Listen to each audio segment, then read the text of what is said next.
वासुदेवसुतं देवं कंसचाणूरमर्दनं देवकी परमानन्दं कृष्ण वन्दे जगद्गुरुं कृष्ण वन्दे जगद्गुरुं। परमपिता परमात्मा संतों की अतिशय कृपा से हम सब साधक भगवान श्री कृष्ण की अमर वाणी जो कि श्रीमद् भगवत गीता के रूप में प्रस्तुत है, उसका पठन पाठन और समझने का प्रयास कर रहे हैं। भगवान श्री कृष्ण गीता के माध्यम से अर्जुन को ही नहीं, हम सबको ये उपदेश देते हुए कहते हैं कि जब तक तुम संसार से संबंध रखोगे मुझसे नहीं रख पाओगे। परंतु इसका तात्पर्य यह बिल्कुल नहीं माना जाना चाहिए कि हम लोग परिवार में संबंध ना रखें और ज्यादा रखें और ज्यादा। भगवान का यह कहने का आशय ये है कि आप सबको मेरा मानकर सेवा कीजिए, मोह जागृत मत कीजिए। जैसे अर्जुन को मोह हुआ, भगवान जानते हैं कि आने वाली पीढ़ियां भी इस रोग से ग्रसित रहेंगी और ये सदा से रहा है। जीव का शरीर से संबंध सदैव रहा और जो इस शरीर से संबंध विच्छेद कर गया वो परमात्मा को प्राप्त हो गया। कल आपने सुना भगवान ने अर्जुन को बहुत अच्छी बात बताई कि जन्मना और मरना हमारा धर्म नहीं है, प्रत्युत ये शरीर का धर्म है। जन्म किसका होता है? शरीर का। मृत्यु किसकी होती है? शरीर की। आत्मा तो शाश्वत सत्य है, परंतु आत्मा के साथ लगा हुआ जीव जब जीव आत्मा बना और अंत समय में जो उसका विचार बनता है, जैसा स्वभाव होता है, वह अगला रूप धारण कर लेता है अगले जन्म में। तो यहां भगवान हमसे सिर्फ एक बात कहना चाहते हैं कि तुम संसार का ध्यान मत दो, सिर्फ मेरी तरफ ध्यान दो, क्योंकि सत्य में मैं ही तुम्हारा हूं, ये संसार तुम्हारा नहीं। संसार से विमुखता जितनी जल्दी हो जाएगी उसी क्षण परमात्मा के हम सम्मुख हो जाएंगे। ये एक बहुत बढ़िया चाबी है भगवान के पास जाने का, ताला खोलने की। संसार से विमुखता, सबको भगवान के जन मानो और सेवा करो, कोई परेशानी नहीं। परंतु हमारा अपना कौन है? वह परमपिता परमात्मा है। ये बात बिल्कुल दृढ़ निश्चय से अपने अंदर धारण करनी चाहिए।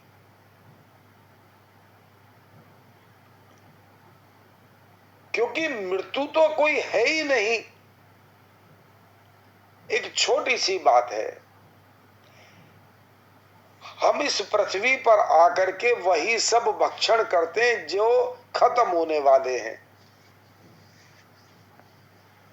ऐसा कोई फल पृथ्वी पर नहीं है जिसको खाने के बाद आदमी कभी मरे नहीं।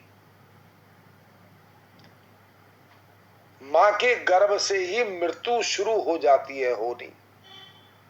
कल आपने सुना इस बात को। कि पहले गर्भ अवस्था में जब हम बाहर आए तो गर्भ अवस्था की मृत्यु, फिर बालपन से जब युवावस्था में आए तो बालपन की मृत्यु, और जब युवा अवस्था से प्रौढ़ अवस्था में आए तो बालपन वो युवावस्था की मृत्यु, और जब प्रौढ़ अवस्था से वृद्ध अवस्था में आए तो प्रौढ़ अवस्था की मृत्यु, और अब इस प्रौढ़ अवस्था को जब हम छोड़ेंगे तो इसकी भी मृत्यु हो जाएगी। यानी मरा कौन? ये शरीर जो नाशवान है, परंतु हमारी मृत्यु कभी भी नहीं हुई।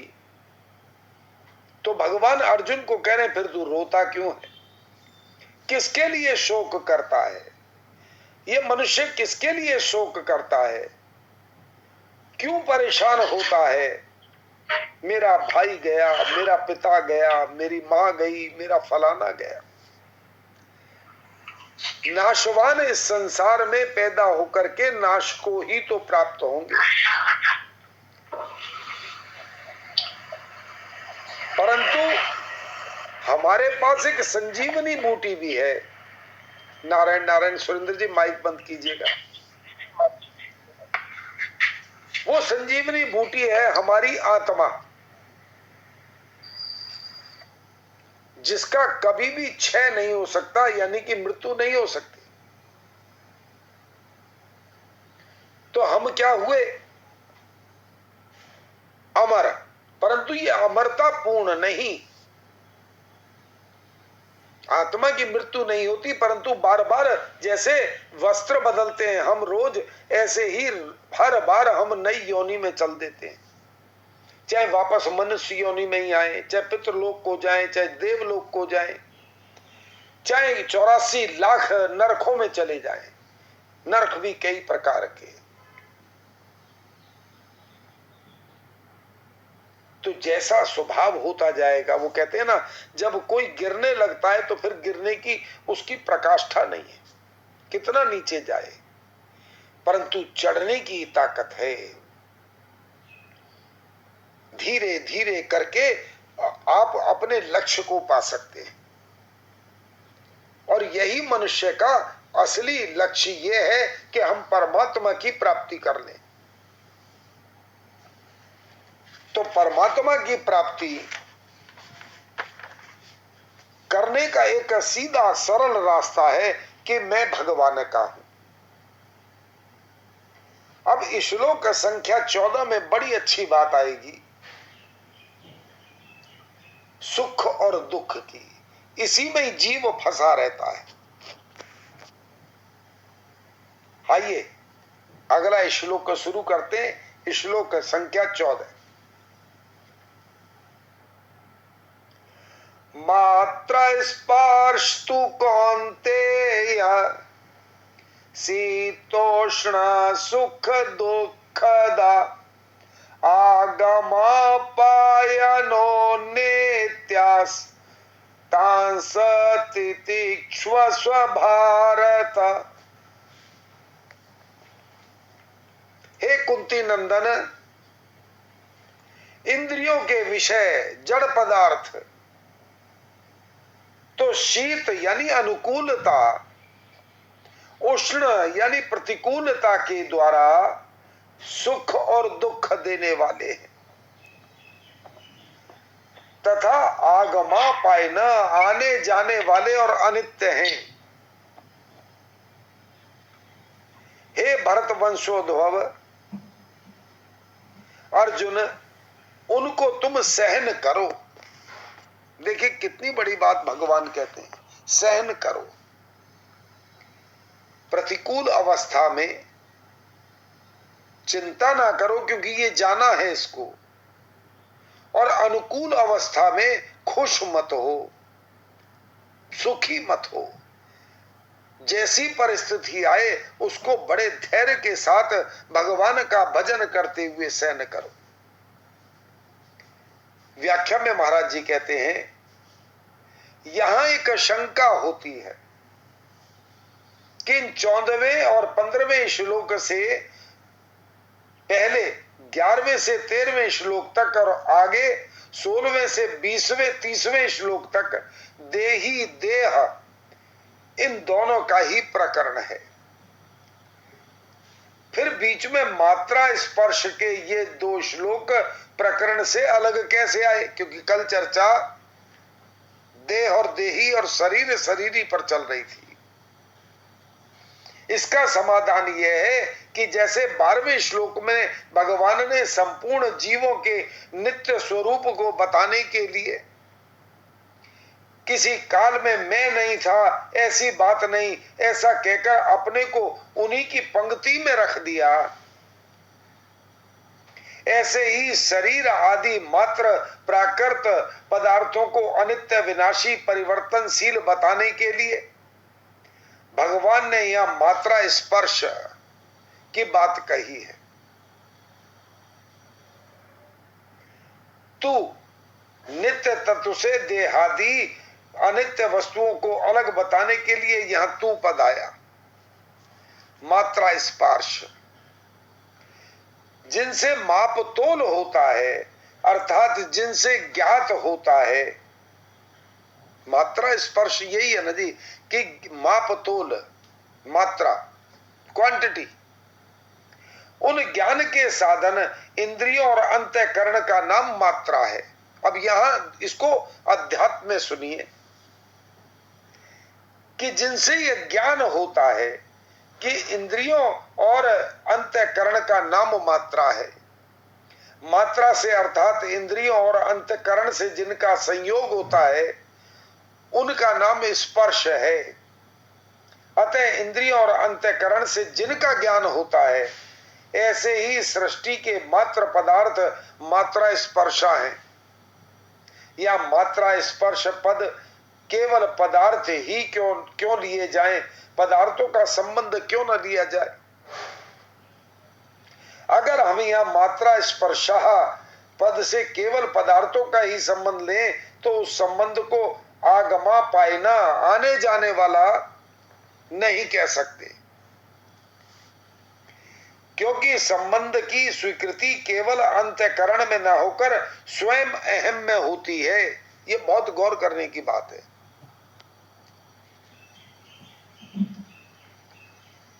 स्वयं नित्य है, यानी आप नित्य हैं, आत्मा नित्य है, इसलिए उसमें जो स्वीकृति हो जाती है वह भी नित्य जैसी ही हो जाती है। स्वयं जब तक उस स्वीकृति को नहीं छोड़ता तब तक वह स्वीकृति ज्यों की त्यों बनी रहती है। अर्थात पदार्थों का वियोग हो जाने पर भी, पदार्थों के न रहने पर भी उन पदार्थों का संबंध बना रहता है। महाराज जी बता रहे हैं कि माना हुआ संबंध केवल अस्वीकृति से अर्थात अपने में न मानने से ही मिटता है। अपने सत्य स्वरूप में संबंध है ही नहीं, हुआ नहीं, हो सकता भी नहीं। परंतु माने हुए संबंध की अस्वीकृति के बिना कितना ही त्याग किया जाए, कितना ही कष्ट भोगा जाए, शरीर में कितना ही परिवर्तन हो जाए, कितनी ही तपस्या की जाए, तो भी माना हुआ संबंध मिटता नहीं, प्रत्युतः ज्यों का त्यों ही बना रहता है। ये माने हुए संबंध है।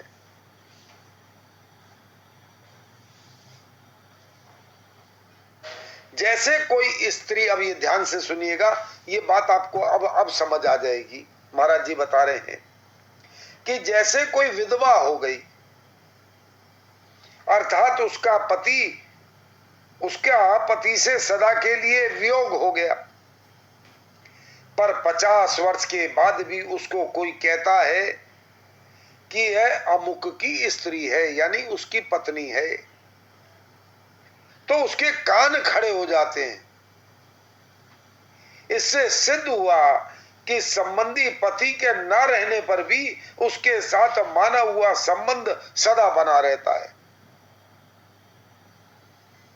इस दृष्टि से उस संबंध को आने जाने वाला कहना नहीं बनता। अतः यह मात्रा स्पर्शा पद से पदार्थों का संबंध न लेकर मात्र पदार्थ लिए गए। शीतोष्ण सुख दुखदा, यहां शीत और उष्ण शब्द अनुकूलता और प्रतिकूलता के वाचक हैं। अगर इनका अर्थ सर्दी और गर्मी लिया जाए तो यह केवल त्वंगेंद्रिय यानी त्वचा के विषय हो जाएंगे, जो एक देशीय है। अतः शीत का अर्थ अनुकूलता और उष्ण का अर्थ प्रतिकूलता लेना ही ठीक मालूम देता है। मात्र पदार्थ अनुकूलता प्रतिकूलता के साथ सुख दुख देने वाले हैं, अर्थात जिसको हम चाहते हैं ऐसी अनुकूल व्यक्ति, चाहे वो वस्तु हो, व्यक्ति हो, परिस्थिति हो, घटना हो, देश हो, काल हो आदि के मिलने से सुख होता है। परंतु जिसको हम नहीं चाहते ऐसी प्रतिकूल वस्तु व्यक्ति परिस्थिति आदि के मिलने से दुख होता है। यह अनुकूलता प्रतिकूलता कारण है और सुख दुख कार्य है। वास्तव में देखा जाए तो इन पदार्थों में सुख दुख देने की सामर्थ्य नहीं है। मनुष्य इनके साथ संबंध जोड़कर इनसे अनुकूलता प्रतिकूलता की भावना कर लेता है, जिससे ये पदार्थ सुख दुख देने वाले दिखते हैं। अतः भगवान ने यहां सुख दुखदा कहा है। आगमा पायना, ये विशेष बात है, ध्यान से सुनिए। मात्र पदार्थ आदि अंत वाले, उत्पत्ति विनाशशील और आने जाने वाले हैं, ये ठहरने वाले नहीं, क्योंकि वे उत्पत्ति से पहले नहीं थे और विनाश के बाद भी नहीं रहेंगे, इसलिए वे आगमा पाई कहते हैं।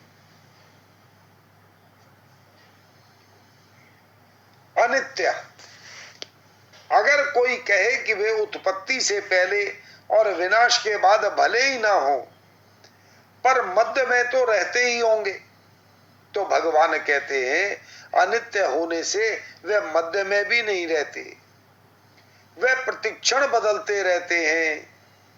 इतनी तेजी से बदलते हैं कि उनको उसी रूप में दोबारा कोई देख ही नहीं सकता, क्योंकि पहले क्षण जैसे वे जैसे थे दूसरे क्षण वे वैसे नहीं रहते। इसलिए भगवान ने उनको अनित्य कहा है। केवल पदार्थ ही अनित्य परिवर्तनशील नहीं है, परंतु जिनसे उन पदार्थों का ज्ञान होता है वे इंद्रियां और अंतःकरण भी परिवर्तनशील हैं। उनके परिवर्तन को कैसे समझें? जैसे दिन में काम करते करते शाम तक इंद्रियां आदि में थकावट आ जाती है और सवेरे तृप्ति पूर्वक नींद लेने पर उनमें ताजगी आई थी, वे शाम तक नहीं रहती। यह हमारे साथ रोज होता है। जो सुबह प्रातः काल ताजगी होती है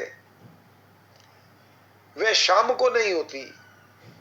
जो बच्चे नौजवान काम करते हैं शाम को उनको थकावट महसूस होती है, इसलिए वो थकावट दूर करने के लिए पुनः नींद लेनी पड़ती है, जिससे इंद्रियों की थकावट मिटती है और ताजगी का फिर अनुभव होता है अगले दिन प्रातः। जैसे जागृत अवस्था में प्रतिक्षण थकावट आती ही रहती है, ऐसे ही नींद में प्रतिक्षण ताजगी आती रहती है। देखिए कितनी बढ़िया बात है। जितना लेट आवर्स तक हम जगेंगे रात्रि में तो थकावट बढ़ती जाएगी, परंतु जैसे ही सिर्फ एक लेटे और आराम से शांत चित्त होकर सो गए तो जो जो नींद आगे पूरी बढ़ती जाएगी और नींद पूरी होते ही वह थकावट पूर्ण रूप से चली जाएगी। इससे यह सिद्ध हुआ कि इंद्रियों आदि में प्रतिक्षण परिवर्तन होता रहता है, या मात्र पदार्थों को स्थूल रूप से आगमा पायना और सूक्ष्म रूप से अनित्य कहा गया है।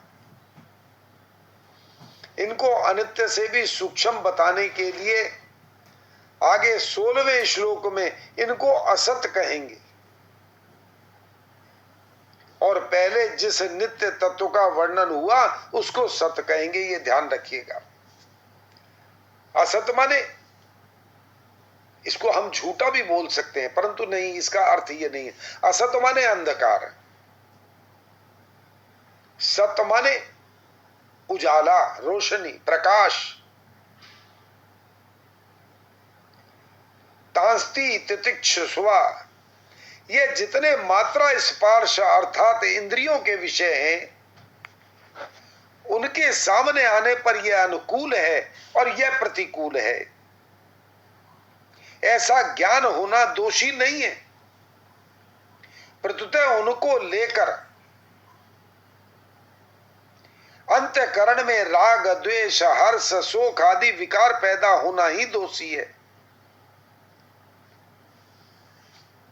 अब देखिए, आपके अनुकूल परिस्थिति चल रही है तो आप बिल्कुल हर्ष और आनंद में हैं, परंतु अगर वो प्रतिकूल परिस्थिति आ जाए, आपके विचार ही ना मिलते हों किसी से,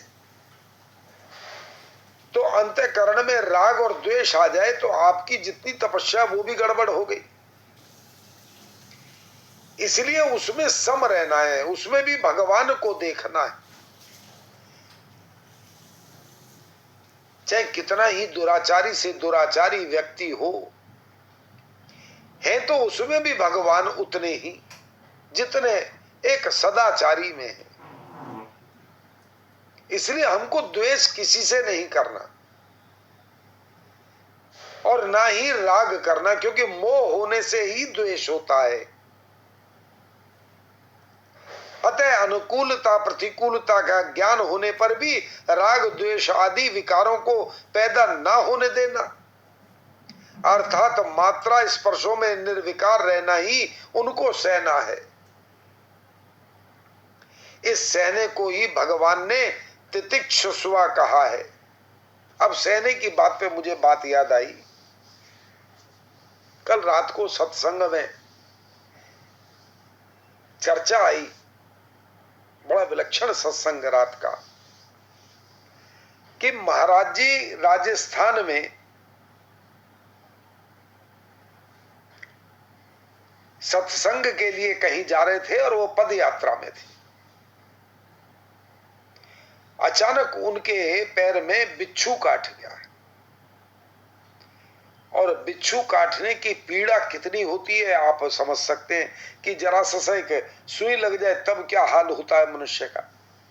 अब बिच्छू ने काटा, स्वामी जी रुके, उस जगह को दबा दिया और 5 मिनट तक जिस श्लोक को आप इस समय सुन रहे हैं, दूसरे अध्याय का 14वां श्लोक, महाराज जी इसको गाते रहे और 5 मिनट बाद लोगों ने कहा पट्टी बांधे, फलाना करें, पुलिस, उन्होंने उंगली रख दी और इसको श्लोक को गाते रहे और उठ के चल दिए। बोले अब ठीक है चलो। तो ये जो सहन शक्ति है दुख को, ये संतों में बड़ी विलक्षण होती है। उनको इतना अटूट परमात्मा पर विश्वास कि ये श्लोक उन्हें अचानक एकदम याद कैसे आ गया, ये तो वही जाने उनकी माया। पर कल रात को मैं सुन रहा था, बड़ा ही सुखद लगा कि एक संत का जीवन कितना त्यागमय होता है। वह शरीर को शरीर मानते ही नहीं। दैव योग से आज वही श्लोक आप लोग सुन रहे हैं।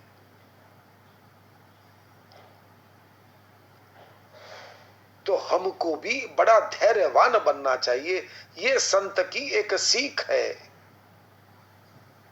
दूसरा भाव ये है कि शरीर, इंद्रियां, अंतकरण आदि की क्रियाओं का, अवस्थाओं का आरंभ और अंत होता है तथा उनका भाव और अभाव होता है। वे क्रियाएं, अवस्थाएं तुम्हारे लिए, तुम्हारे में नहीं है, क्योंकि तुम उनको जानने वाले हो, उनसे अलग हो। तुम स्वयं ज्यों के त्यों रहते हो।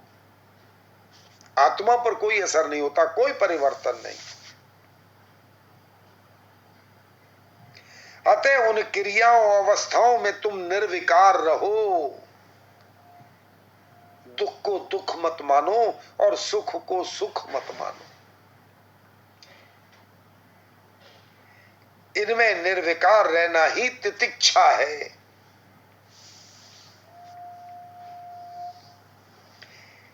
परिशिष्ट भाव में महाराज जी कहते हैं, जैसे शरीर कभी एक रूप नहीं रहता, प्रतिक्षण बदलता रहता है, ऐसे ही इंद्रियां, मन, बुद्धि से जिनका ज्ञान होता है,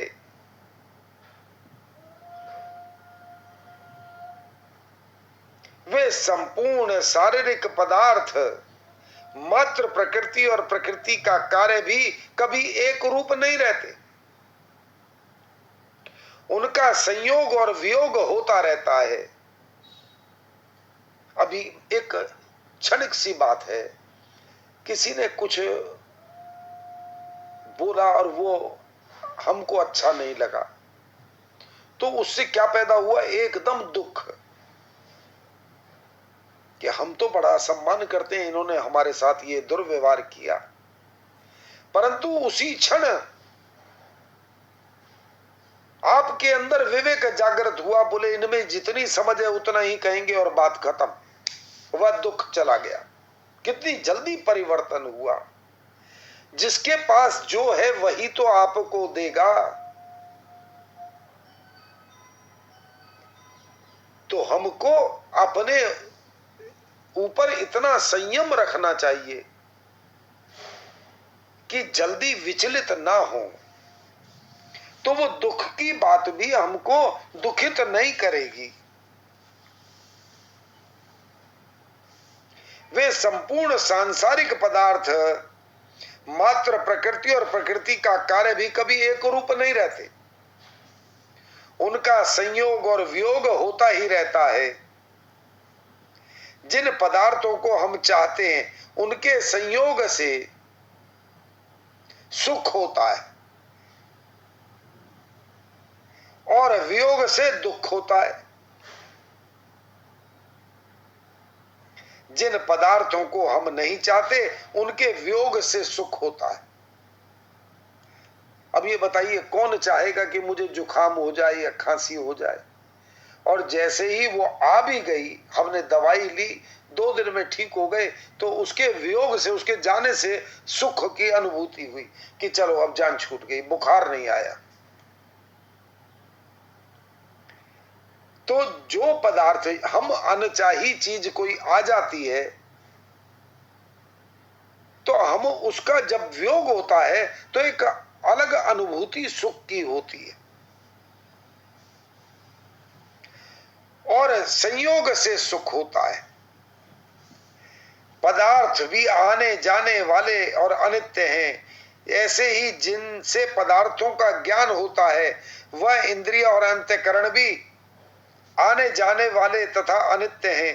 पदार्थों से होने वाला सुख दुख भी आने जाने वाला और अनित्य है। परंतु ये विशेष बात है, परंतु स्वयं सदा ज्यों का त्यों रहने वाला निर्विकार नित्य है। अब स्वयं कौन है? यानी आत्मा, दृष्टा, जिसकी चर्चा कल हुई। आप स्वयं अपने क्रियाकलापों के दृष्टा हैं, अपने कर्मों के देखने वाले। तो वो नित्य है। वह जैसे चंद्रगुप्त अंदर बैठे हुए हैं, वह सब कुछ लिख रहे। कल इस पर बड़ी अच्छी चर्चा हुई। इसलिए आत्मा शाश्वत सत्य है, नित्य है, अपरिवर्तनशील है, निर्विकार है।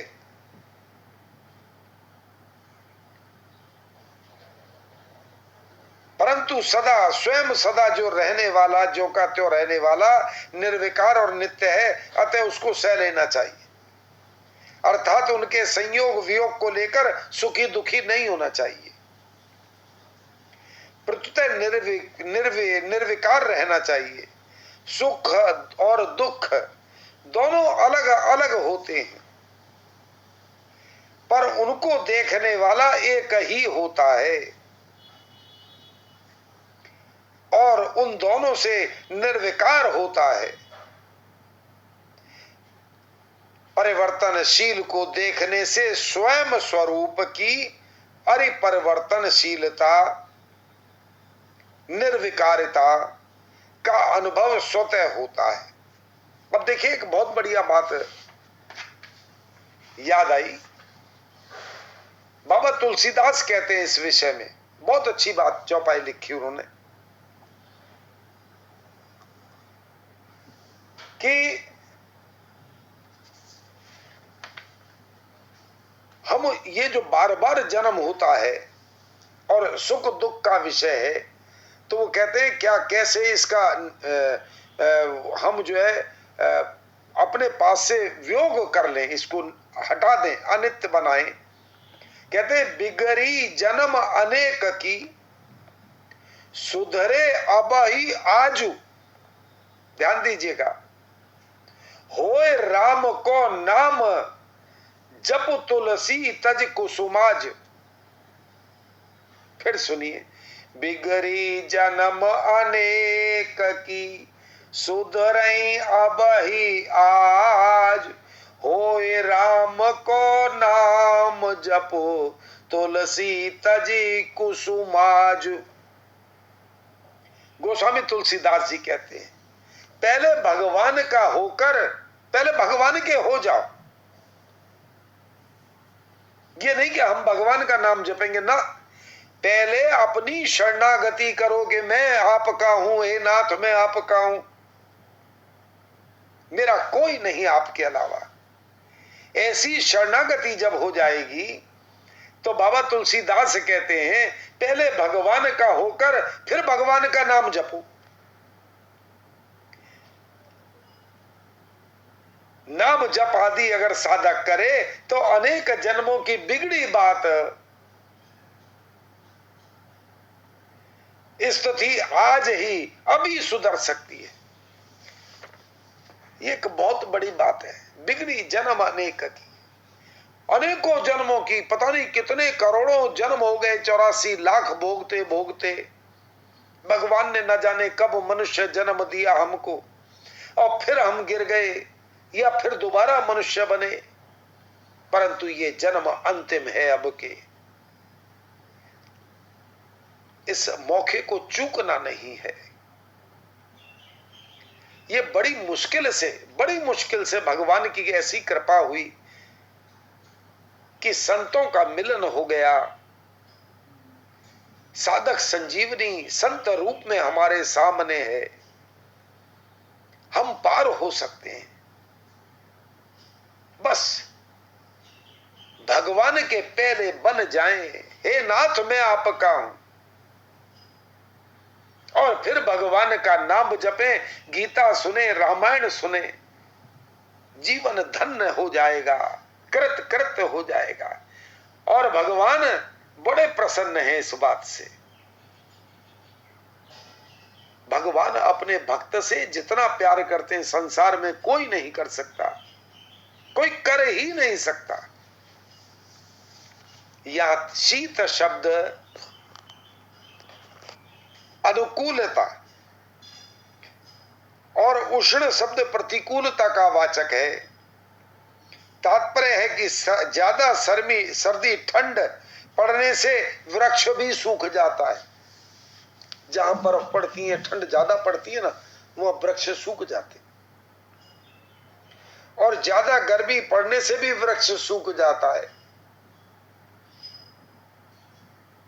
अतः परिणाम में सर्दी और गर्मी दोनों एक ही है।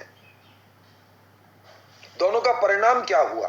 अगर अधिक ज्यादा टेम्परेचर हो गया या टेम्परेचर कम हो गया, सर्दी ज्यादा पड़ी तो भी वृक्ष को मुसीबत है, और गर्मी ज्यादा पड़ी तो भी वो उसके पत्ते सूख जाएंगे, जल जाते हैं पत्ते। क्योंकि हम गर्मी वाले इलाके में रहते हैं, हमने इसी गर्मी में देखा पत्ते जल गए, उस अग्नि को वो सह नहीं सके।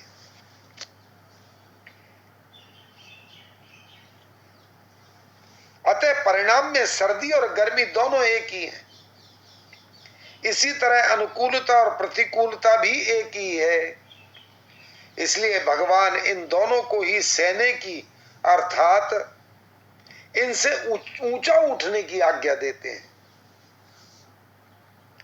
सुख दुख, हर्ष शोक, राग द्वेष, काम क्रोध आदि आने जाने वाले और बदलने वाले हैं, पर स्वयं स्वरूप ज्यों का त्यों रहने वाला है। साधक से यह बड़ी बात, बड़ी भूल होती है कि वह बदलने वाली दशा को देखता है पर स्वयं को नहीं देखता। यानी आत्मा की ओर दृष्टि गोचर नहीं होता, वह सुख दुख में ही पूरा जीवन निकाल देता है।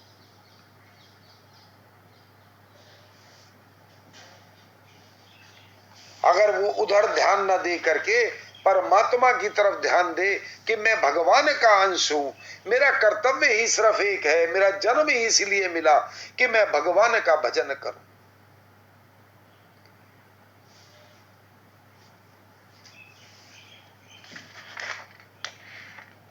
वह स्वयं को नहीं देखता, दशा को स्वीकार करता है, स्वयं को स्वीकार नहीं करता। दशा पहले भी नहीं थी और पीछे भी नहीं रहेगी, अतः बीच में दिखने पर वह है ही नहीं, परंतु स्वयं में आदि अंत और मध्य है ही नहीं। दशा कभी एक रूप रहती ही नहीं, परंतु स्वयं कभी अनेक रूप होता नहीं। जो दिखता है वह भी दशा है, और जो देखने वाली बुद्धि है वह भी दशा है, जानने में आने वाली भी दशा है और जानने वाली भी दशा है। स्वयं में न दिखने वाला है न देखने वाला है, न जानने में आने वाला है न जानने वाला है। ये दिखने वाला, देखने वाला आदि सब दशा के अंतर्गत हैं, सुख दुख के अंदर आ जाते हैं ये सब।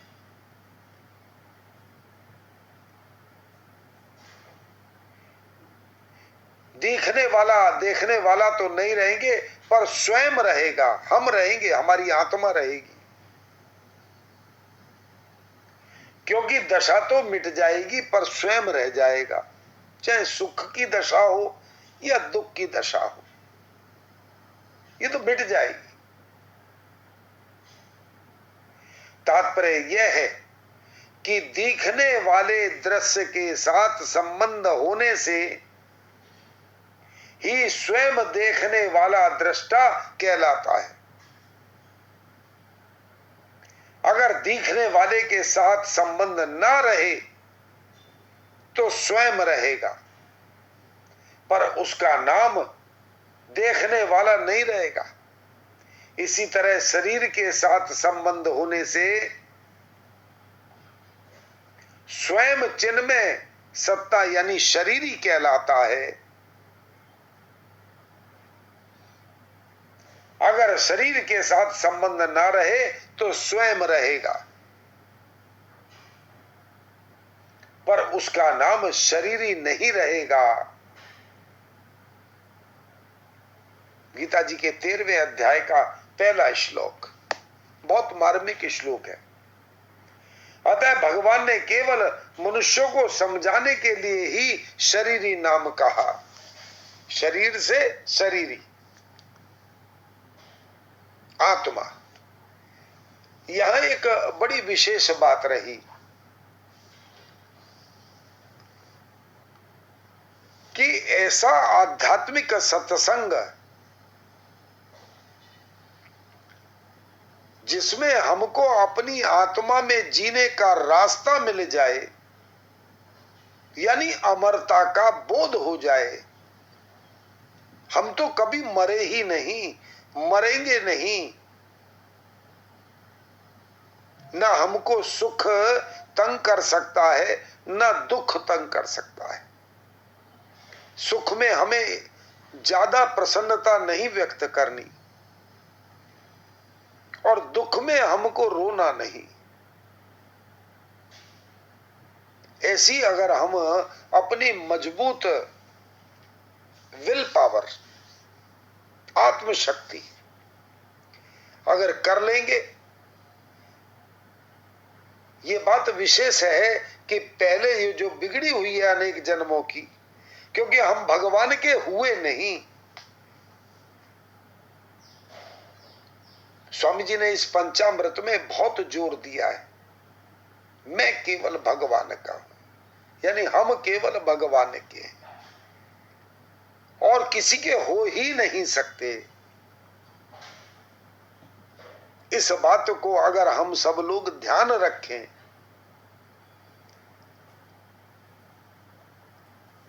तो परमात्मा से जो प्रेम करने की विधा है, कला है, वह बहुत जल्दी सुलभ हो जाएगी और दुख सहने की क्षमता भी बढ़ जाएगी। इस श्लोक का संख्या 15।